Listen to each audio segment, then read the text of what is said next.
Welcome to the deep dive. Yeah.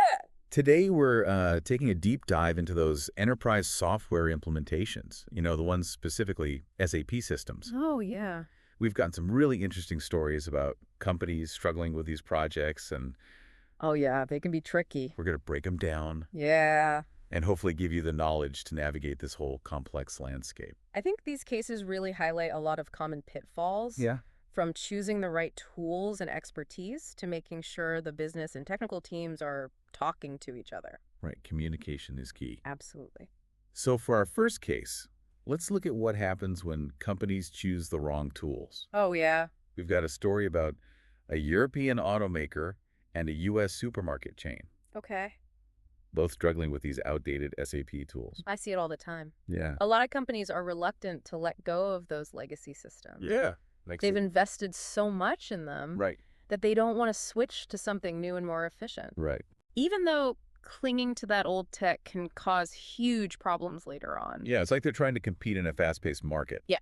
But they're stuck with dial-up internet. Exactly. What kind of problems come up because of this mismatch? Well, speed is definitely a factor, Uh-huh. but it goes deeper than that. Oh, okay. Those outdated tools might not have the features you need. Right. They might not be compatible with new systems. Well, that's a problem. Yeah. Yeah, and they might even have security issues. Oh, wow.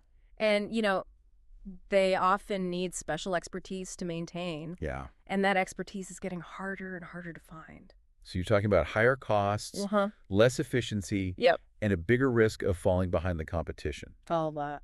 And from what I'm seeing, it doesn't sound like these companies are always getting the best advice. Oh, yeah. That's a big problem. I mean, our sources mentioned that some consultants don't even have the right SAP expertise. Absolutely. Yeah. You need someone who not only understands the technical side, Mm. but also your industry and your business processes. Right. They need to know how to tailor solutions to your needs. Exactly, and help you avoid expensive mistakes. It sounds like companies really need to be careful about who they hire, For sure. especially with the system as complicated as SAP. Yeah. All right, so let's move on to our next case. Okay. This one's about a huge shift happening in the SAP world. Okay. The migration from SAP ECC to S4 HANA. Right. A lot of companies are still running on ECC, Yeah. and the deadline for migrating to S/4HANA is coming up fast. And this is a massive task for any company. Absolutely. It feels kind of like a logistical nightmare. Yeah, it can be. What are the biggest problems they run into when making this switch? I'd say one of the biggest is data migration.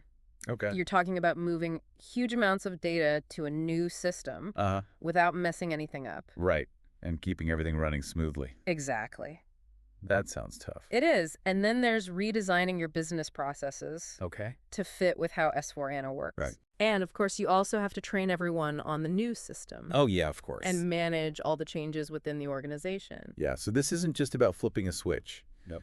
This migration changes how companies operate. It's a fundamental shift. There's a lot riding on it. There is. And it seems like even experienced companies are struggling to get this right. Yeah, it's not easy. One of the cases we've got looks at the complexities of SAP IBP. Integrated business planning. Right. Uh-huh. A drinkware company really wanted IBP to work for them, Okay. but they ended up with a system that was so complicated Oh, no. that it was basically unusable. Yeah, that's a common problem. It seems like companies are always investing in these powerful systems, Yeah. but then they end up being too complex to actually use. It happens all the time. What happened in this particular case? Well, there were a few things. Okay, First, they had unrealistic expectations about what IBP could actually do. I see. And they didn't really understand the system's capabilities. Yeah. They also didn't train their employees properly, so everyone was overwhelmed and couldn't use the system. Makes sense. And on top of all that, Yeah. they went way overboard with customization. It's like they tried to build a spaceship Yeah. when all they needed was a reliable car. Exactly. Over-customization is a trap I see all the time. Really? Companies want the system to fit their exact specifications, Yeah. but that creates so much complexity. Right. It becomes really hard to manage and maintain. Oh, wow. In this case, the company ended up with a system that was so customized, it didn't even look like standard IBP anymore. Oh, no. So they couldn't even get support from SAP. Wow, that's a problem. It was, and the sources mentioned that their employees were so frustrated Yeah. that they just went back to using Excel spreadsheets. Oh, wow. Talk about a disconnect between expectations and reality. Yeah, it really shows you how important it is to design systems with the users in mind.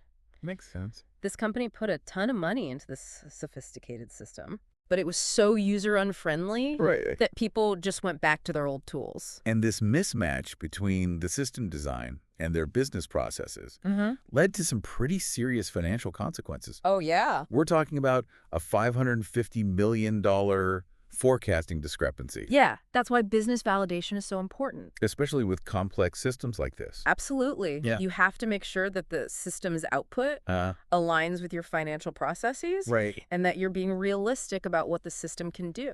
It's a good reminder that even the most sophisticated systems Yeah, can't replace good business sense and careful validation. for sure. Speaking of reality checks, Okay.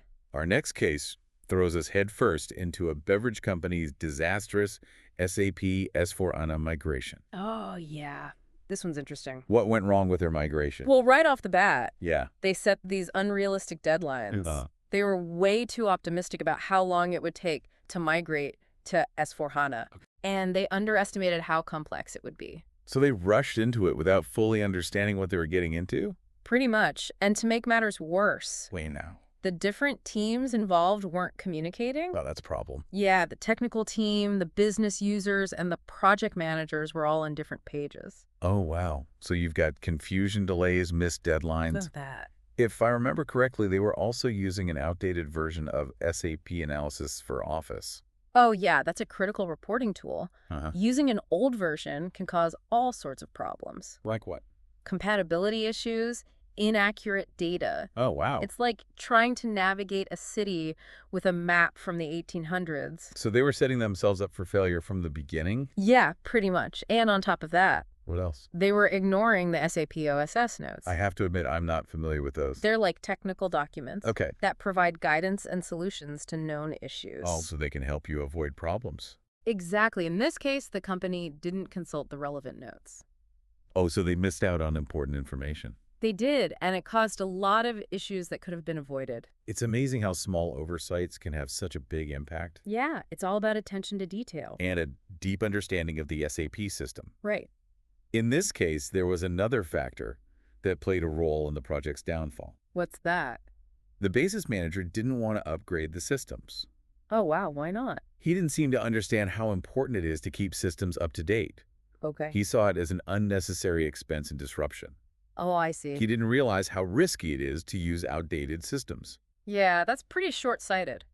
It is, and this resistance to upgrading caused a domino effect. How so? They were stuck with outdated infrastructure and software, Hmm. which led to performance issues, compatibility problems, and security risks. Right. It's like trying to run a marathon with a sprained ankle. And to make matters worse, Uh-oh. a server comparison analysis revealed how bad the situation really was. Oh, no. They had outdated hardware with limited capacity and performance. I see. It was clear that their infrastructure just couldn't handle the new S/4HANA system. So they had to face the music? They had to admit that their IT infrastructure was lagging behind Right. and that they needed to invest in some serious upgrades. Yeah, sounds like a wake-up call. This case shows how important it is to have a strong technical foundation Absolutely. and to be willing to update and follow best practices. For sure. And it also shows how important it is to understand the limitations of your tools Okay. and to make sure you have the right licenses. Oh, right. This company was trying to use SAP ABIP EDT CDS views, Okay. but they didn't have the licenses for it. So they were trying to drive a Ferrari without a license. Exactly, and that limited their ability to use the system and put them at risk of noncompliance. Wow. Seems like every step of this company's migration was riddled with missteps. It was a rough journey, and the sources described the finance manager's disbelief as he realized what a mess they were in. It's like picking a luxury vacation and ending up at a rundown motel. Exactly, it was a harsh reality check. So what happened next? Well, they had to take a step back Okay. and figure out how to fix things. Did they manage to salvage the project?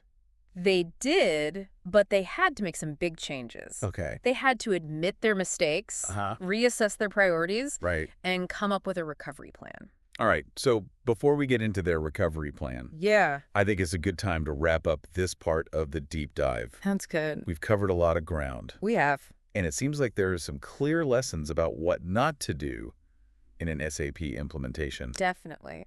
But what about the things you should do?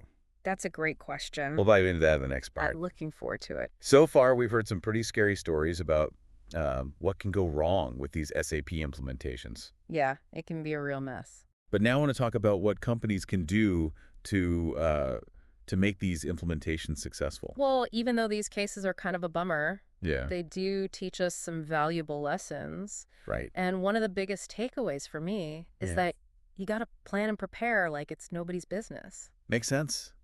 I mean, you wouldn't build a house without a blueprint. Exactly. So why would you approach an SAP implementation any differently? Right. You need a clear plan that outlines everything. Like what? Your business objectives, your current processes, your desired outcomes. Okay, so you have to know where you're going. Exactly. And you also need to assess your existing infrastructure. Okay, to see if it can handle the new system. Right. Identify any gaps or limitations. And I guess that assessment also needs to look at your internal resources. Absolutely. Do you have the right people in-house? Yeah. Or do you need to bring in some outside help? Right, like some expert consultants. Exactly. You need to be honest about your team's skills. Uh-huh. And if you're missing expertise in certain areas, don't be afraid to bring in a specialist. Right. The right consulting can make a huge difference. They can guide you through the tough decisions. Yeah. And help you avoid those costly mistakes. It seems like a lot of these companies didn't realize how complex these implementations are. And they thought they could handle it all themselves. Happens all the time.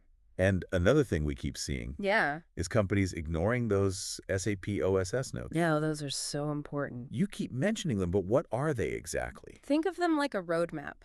Oh. They highlight potential problems and suggest ways to avoid them. Oh, so they're like warning signs. Exactly. Ignoring them is like driving with your eyes closed. Yikes. Not a good idea. Okay, so besides having a detailed plan, Yeah. companies need to use the right resources Right. and stay informed about potential problems. It's all about being proactive. Right. Managing risks before they blow up. Exactly. And I'm guessing that also means having good communication. Oh, absolutely. You need clear communication channels between everyone involved. So everyone's on the same page. Right. Everyone needs to know what's going on, what the challenges are, what the potential roadblocks are. Right. These cases really show how important it is to break down those silos between departments. Yeah, you got to get everyone rowing in the same direction. Otherwise, the boat's going in circles. Exactly. And it's not just about internal teams either. Oh, right. You got to involve your vendors and partners too. Okay. To make sure everyone understands their roles. Exactly. So we've got a solid plan, a competent team, clear communication, and we're managing risks. So far, so good. What else should companies keep in mind?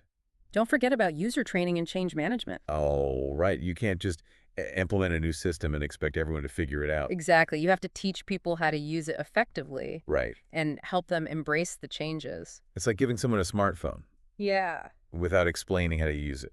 Right. They must be able to make a call, but they'll miss out on all the cool features. So invest in training and change management. Yes. It'll pay off in the long run. And ultimately, that's what determines whether an SAP implementation is successful. For sure. It's not just about the technology. Right. It's about how well it's integrated into the organization. It's absolutely. It's about people using the technology effectively. Speaking of which, Okay. remember that beverage company that had that disastrous S/4HANA migration? Oh, yeah. The one that was totally unprepared. Right. They had those outdated systems, the unrealistic deadlines. Mm-hmm. It seemed like their whole project was about to fall apart. It was a close call. But they didn't give up. No, they didn't. They came up with a recovery plan. They took a step back, looked at the situation, and figured out what to do. That's good to hear. So what did their plan involve? Well, luckily, they had already invested in SAP BW. SAP BW Business Warehouse. That's the one. Remind me what that is again. It's a data warehousing solution. That lets you collect, store, and analyze data from different sources. Oh, so it helps with reporting and decision-making. Exact. So they had a good data management system already in place. They did, and that was a huge help during their recovery. I bet, so they didn't have to start from scratch. Right. They were able to build on their existing BW infrastructure. Okay, so what do they do? Well, they upgraded their systems. Uh-huh. They brought in SAP Analytics Cloud and DataSphere. Oh, wow. And they decided to implement things in phases. So instead of trying to do everything at once, Right. they broke the migration down into smaller steps. Exactly. That way they could focus on one thing at a time, Yeah. make sure each step was successful before moving on. That sounds like a much more manageable approach. It is. It's more flexible, too. How so? It gives you room to adapt to changes Right. and address problems as they come up. So they basically learned from their mistakes. They realized they needed realistic deadlines, proper training, Right. clear communication. And they started paying attention to those OSS notes. Those notes are lifesavers. It sounds like they finally got back on track. They did. Their recovery was impressive. Yeah. It shows how important it is to have a solid foundation and to be able to change course when things go wrong. Their story shows that even the worst SAP implementations can be salvaged. With the right approach. But it would be better to avoid those problems in the first place. Oh, absolutely. Prevention is always better than cure.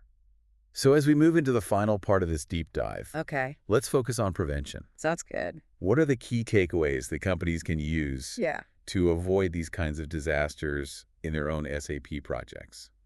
So we've seen what not to do. Yeah, some real cautionary tales. But now let's talk about the path to success. Okay. The recipe for a smooth implementation. Exactly. If you were giving advice to a company starting an SAP journey, what would you tell them? Well, based on everything we've seen, Yeah. I'd say start with a rock-solid business case. What do you mean by that? Don't just say, we need S/4HANA. Right. You got to dig deeper. Okay. What are your goals? Yeah, what are you trying to fix? What outcomes are you hoping for? So it's about connecting the technology to your business needs. Exactly. It's got to be strategic. Right. It seems like some companies just jumped in Yeah. without really knowing why. That's a recipe for disaster. It leads to all sorts of problems. Scope creep budget overruns a system that doesn't actually work. Okay, so you have a clear business case. Right, then you got to evaluate your software options. We've talked about those outdated tools. Yeah. But how do you pick the right tools for your needs? Well, there are a ton of SAP products out there. Yeah, it's overwhelming. It can be, so you need to get everyone involved, Okay. your technical experts and your business users. So everyone has a say. Exactly. The tech people can look at the system's capabilities, and the business users can tell you if it'll actually work for them. Right, if it's user-friendly and fits their workflow. Exactly. It's all about collaboration. It seems like that's a key theme here. It is. You got to break down those silos. Right, and get everyone talking. And that includes your vendors and consultants. Oh, yeah. You can't forget about them. Don't be afraid to ask questions. Mm-hmm. Challenge assumptions. Push back if something doesn't feel right. Right, you need a partner who's on your side. Exactly. Someone who's invested in your success. Not just trying to sell you something. A good partner will listen to you, understand your challenges, and help you find the right solution. So you've got your business case, your evaluation process, and your trusted partner. Okay, what's next? What about the actual implementation? Well, one thing I can't stress enough Yeah. is to be realistic about your deadlines. Okay, don't expect miracles. Right? These implementations are complex, and there will be bumps along the way. So don't rush it. Take your time, get it right. Better to delay than end up with a broken system. Exactly, and whatever you do, don't ignore those OSS notes. You're like a broken record with those notes. I know, but they're that important. They can save you a lot of headaches. They'll help you spot problems before they get out of control. So it's like having a safety net. Exactly. And once the system is up and running, Uh-huh. you can't just forget about it. Right. You need a plan for support and maintenance. Okay, so you're monitoring performance, applying updates, fixing any bugs. Exactly. It's like taking your car for regular checkups. Keep it running smoothly. And of course, Yeah. you can't forget about user training. Right. You got to make sure people know how to use the system. Absolutely. No matter how fancy the technology is, Yeah. it's useless if people don't know how to use it.